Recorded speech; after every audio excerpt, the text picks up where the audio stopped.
Welcome back to Crazy N Scale. This is the first episode in our second series of rail history, which is all about Japan's bullet train. There is 20 parts and there will be 10 episodes with 2 parts in each, so enjoy. Part 1. Japan before the Shinkansen. When we think of Japan today, one of the first images that comes to mind is the Shinkansen, the sleek white and blue bullet train streaking across the countryside at incredible speed.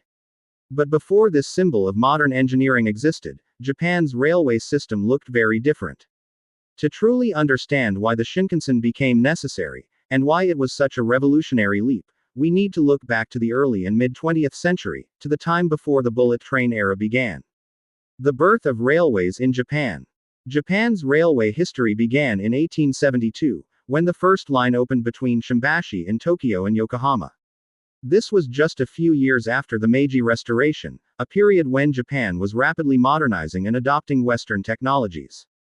The railway stretched only about 29 kilometers, but it was a symbol of progress, a way of connecting major cities, moving goods, and modernizing transportation.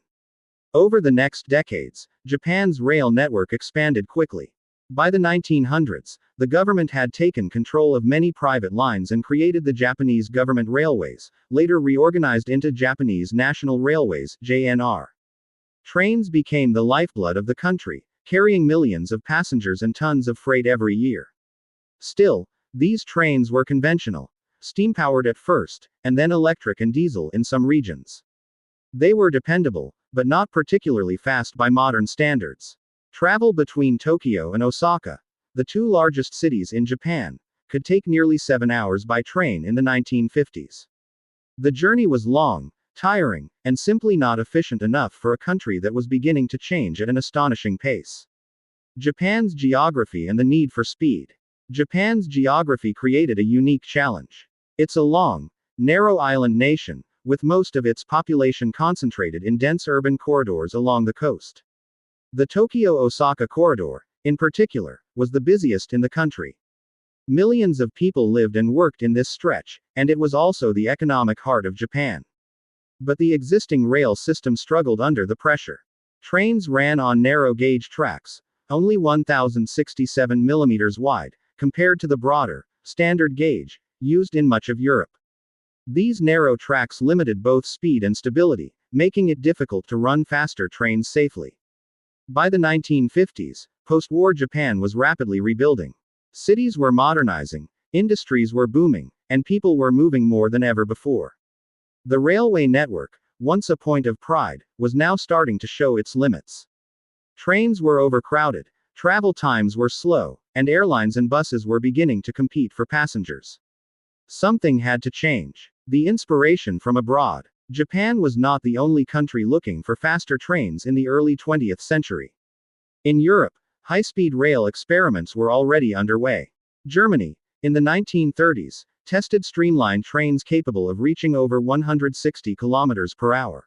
In Britain, the famous Mallard steam locomotive set a world speed record in 1938, reaching 202 kilometers per hour, a record for steam that still stands today. But Japan faced an even greater challenge. Unlike Europe, where major cities are often separated by hundreds of kilometers, Japan's cities were much closer together. This meant trains had to accelerate and decelerate quickly, handle frequent stops, and still maintain high average speeds. Airplanes could cover long distances faster, but trains had the advantage of direct city-to-city service without the need for airports far outside urban centers. Japanese engineers began to dream of something bold. A dedicated high-speed railway line, built on standard gauge, designed not just for incremental improvements, but for a revolution in train travel. The strain on the old Tokaido line. The most important rail line in Japan was the Tokaido Main Line, which connected Tokyo and Osaka. It had been in operation since the late 19th century and was the busiest railway corridor in the country. By the 1950s, it was running at maximum capacity. Freight trains, passenger trains, express services, and local trains all shared the same tracks, creating congestion and delays. The line carried over 200,000 passengers per day, and yet it was still not enough to meet demand. By the mid-1950s, JNR calculated that the Tokaido line would reach complete saturation within the next decade.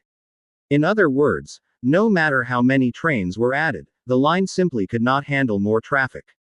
This crisis forced railway planners to think of alternatives. Simply adding more trains wasn't possible. Building more parallel tracks was costly and would not fully solve the speed issue. What Japan needed was a radical solution. A brand new line, separate from the old network, designed from the ground up for speed, capacity, and efficiency. Post-war Japan. A nation rebuilding.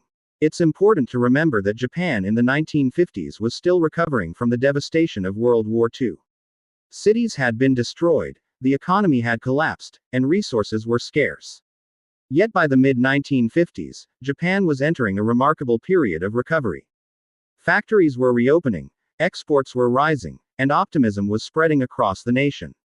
The Japanese people were ready to embrace symbols of modernity and progress.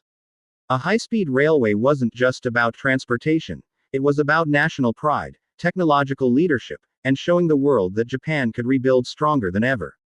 At the same time, the 1964 Tokyo Olympics were approaching. Japan was chosen to host the Summer Games, and this gave the government and JNR a powerful deadline.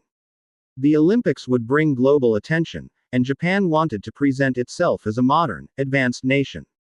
A new high-speed train, ready in time for the Games, would be the perfect symbol of Japan's rebirth. Seeds of the Shinkansen dream. By the end of the 1950s, the idea of a bullet train, or Shinkansen, meaning new trunk line, was taking shape. It was more than just a plan for faster trains, it was a vision for the future of transportation. Engineers like Hideo Shima, the chief engineer of JNR, and visionary leaders like Shinji Sogo, the president of JNR, began pushing forward with the bold proposal.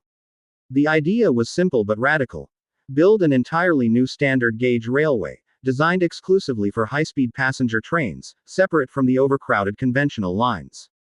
These trains would run at speeds of 200 kilometers per hour or more, something that seemed almost impossible at the time. Most importantly, this project would not just serve transportation needs. It would also symbolize a reborn Japan, showcase Japanese engineering on the global stage, and prove that the nation could not only catch up with the West but even surpass it.